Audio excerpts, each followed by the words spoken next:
pessoal, sejam bem-vindos ao canal Pílulas de História.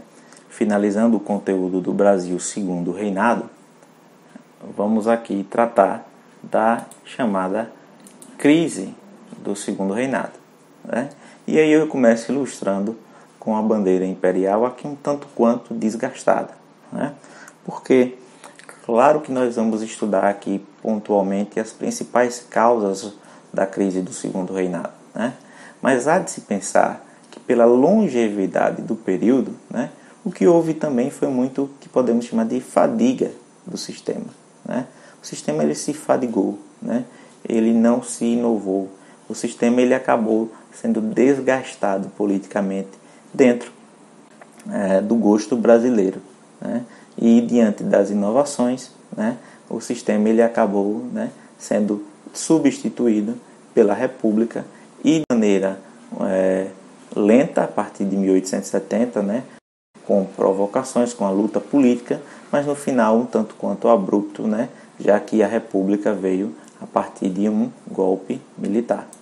Bom, vamos aqui iniciar então a crise do Império. Quais são as questões? A primeira questão aqui a se mencionar é o movimento republicano. Ora, tínhamos aqui no Brasil, da época a partir principalmente de 1870, né, o movimento republicano que surgiu a partir da formação do Clube Republicano, que era basicamente um grupo de liberais que rompeu com o Partido Liberal, né? Lembrar que os liberais e os conservadores eram conhecidos como farinhas do mesmo saco, né? Mas essa dissidência do Partido Liberal vai acabar formando o Partido Republicano, principalmente aí, né, um grupo de profissionais liberais que já existiam no Partido Republicano, mas que com o passar dos anos, né, eles foram caminhando, né, para uma proposta mais considerada mais democrática ou mais popular, que é a República.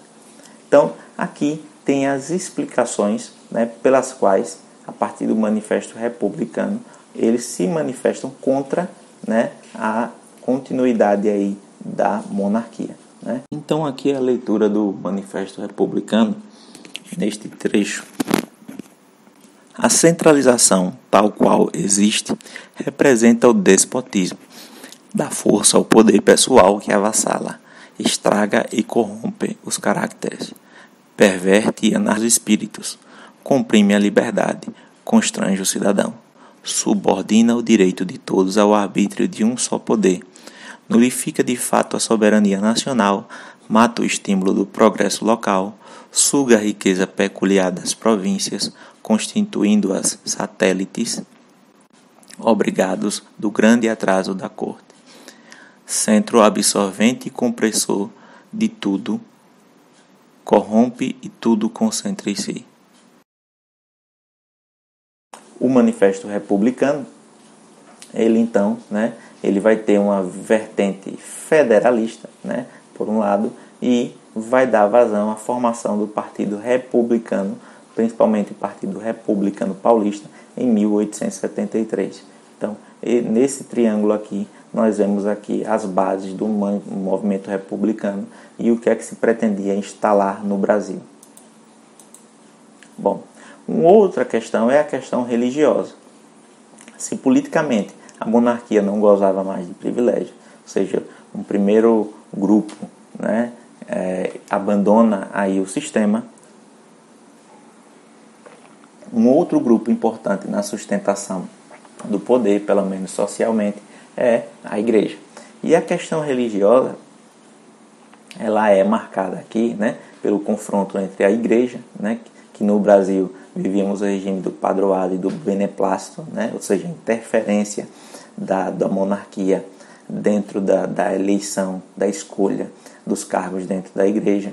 Então, o Papa emite aí uma bula, né, chamada de Bula Syllabus, que tem como efeito, né, a condenação dos padres, né, e bispos que tivessem ligação com a maçonaria.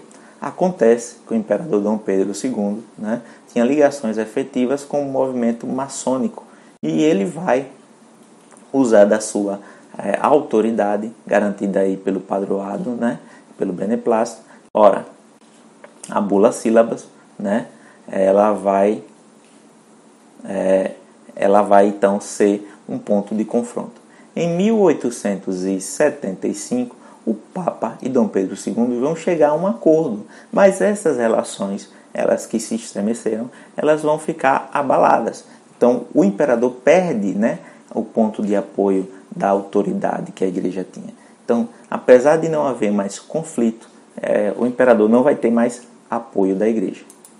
Bom, a questão militar faz referência aqui à volta dos militares da Guerra do Paraguai. Na aula sobre Brasil, política externa, Brasil segundo reinado, política externa, né? Uma das consequências que eu destaquei lá foi o quê? A força, a moral que os militares voltam para o Brasil. Empenhados, né? Com aquela sede a questão da vitória, aquela questão do sucesso, empenhados e crentes de que eles eram aptos a resolver os problemas. E aí o que é que acontece? Esse fortalecimento do exército após a Guerra do Paraguai, ele vai colocar dentro dos militares a ideia de que eles podem solucionar os problemas a partir de uma ótica tecnicista, né? Ou uma ótica positivista, ou seja, que essas ideologias, né, ou essas questões políticas que eram debatidas aí no Brasil, esse desgaste dessa estrutura, ele era atrasado, ele era pernicioso para o Brasil. Então, a partir de uma ótica positivista, né, lá do filósofo Augusto Comte, né, quem não sabe, pega as referências lá para ver mais ou menos o que era o positivismo, né, vamos perceber aí o exército querendo adentrar como solucionador das questões brasileiras. E vamos ver uma oposição entre o exército e a Guarda Nacional, que era fiel ao imperador. Bom, uma questão menor, mas também que pode ser destacada, é o debate que se dá entre a questão da sucessão do trono, né? A já vista princesa Isabel, né, está inclusive já assumindo algumas funções, como vamos perceber quando ela assina a Lei Áurea, né? E a idade do imperador Dom Pedro II. Só que se questionava bastante, né, o fato do Conde de, marido da princesa Isabel, né, ser um ultramontana. E isso, né, essa questão de como ela iria assumir o poder, qual é a interferência que o Conde de teria, então, na monarquia, certo? Coloquei aqui esse gráfico, né, para a gente começar a perceber aqui, principalmente na questão militar, a perceber a sequência dos fatos aqui e como isso vai levar o exército a ser aquele que engatilha, que prepara aqui o golpe, chamado golpe republicano ou a proclamação da república. Bom, como último motivo, temos aqui o fim da escravidão. O imperador já tinha perdido apoio aí, uma perda política forte, né, pela falta de prestígio da monarquia em detrimento do republicanismo, né? Parte da igreja, a igreja já não era mais seu apoiador, né? O exército, né, auspicioso de entrar e ser um solucionador dos problemas, querendo ter mais espaço, o imperador Dom Pedro II, ele também se opõe, né? E aí temos o último pilar de sustentação do governo, principalmente dentro do parlamento, que eram os escravocratas. E aí, com o fim da escravidão, né, que foi ocorrendo aos poucos, e no caso, a partir da Lei Áurea, sem nenhuma indenização, né, um grupo, principalmente do Rio de Janeiro, aquela região que adotava ainda fortemente a escravidão, utilizando o duplo tráfico interprovincial, eles vão deixar de apoiar o imperador. E aí o que é que a gente começa a perceber? Que a chamada queda do imperador, né, ela não é simplesmente um golpe que veio do nada. Ela passa por um sistema de crise. Como eu disse no início da aula, uma série de questões que vão gerar uma fadiga política. Então temos a questão militar, religiosa, abolicionista e a questão republicana como as 4 principais questões da chamada crise do império. Então é muito comum, né, falarmos que até da queda do imperador nós temos aqui a chamada crise do império, né? E o fim da escravidão, ele é o último pilar nesse desgaste do imperador junto aos oligarcas, aos aristocratas, aos fazendeiros escravocratas. Bom, o que é interessante, né, é que a gente começa a perceber que o governante, no caso do imperador Dom Pedro II, ele estava ciente desse desgaste, dessa crise, né? Inclusive, no dia 9 de novembro de 1889, no chamado Baile da Ilha Fiscal, o imperador, quando se encaminhava para um discurso, ele tropeça, né? E ele, ironicamente, né, espirituoso, disse: como vem, a monarquia escorregou, né, mas não caiu.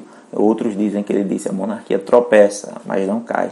Porque ele estava ciente, né, do quão cambaleante e quão difícil estava a situação para a monarquia, né? Mas ele não esperava que esse golpe fosse proclamado em 15 de novembro, né, de 1889. E aí, né, os jornalistas da época, como Aristides Lobo, fala, né, e o povo assistiu bestializado à proclamação da República. Ou seja, quando percebemos que aqui vemos os interesses dos militares, o abandono da igreja com relação ao imperador, né? A questão abolicionista que interfere nos produtores e que utilizavam, produtores de café que utilizavam a mão de obra escrava. E vemos aqui uma classe média intelectual que tem auspícios aqui pela República. A gente percebe. E o grande povo, a grande massa, né? Grande parte da massa, inclusive, ficou a favor do imperador, né?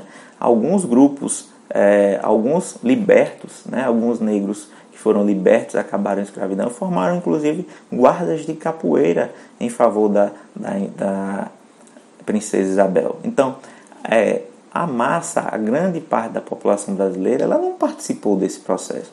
Ele é um processo que ele é decidido da classe média para cima. É um processo que é decidido e finalizado, principalmente aqui, por quem tinha o poder das armas, né? Mas sem a participação popular. Pessoal, terminamos assim mais uma aula sobre Brasil Segundo Reinado, né? Finalizamos assim toda a sequência das aulas, né? É um conteúdo realmente extenso. E aí, a partir de agora, eu peço a vocês que se dediquem cada vez mais, né? Percebam o valor das anotações que vocês devem ter feito ao longo de todas essas aulas, né? Respondam às atividades, leiam o livro e também outras leituras extras que vocês possam ter aí, também eu posso indicar. Um abraço, bons estudos!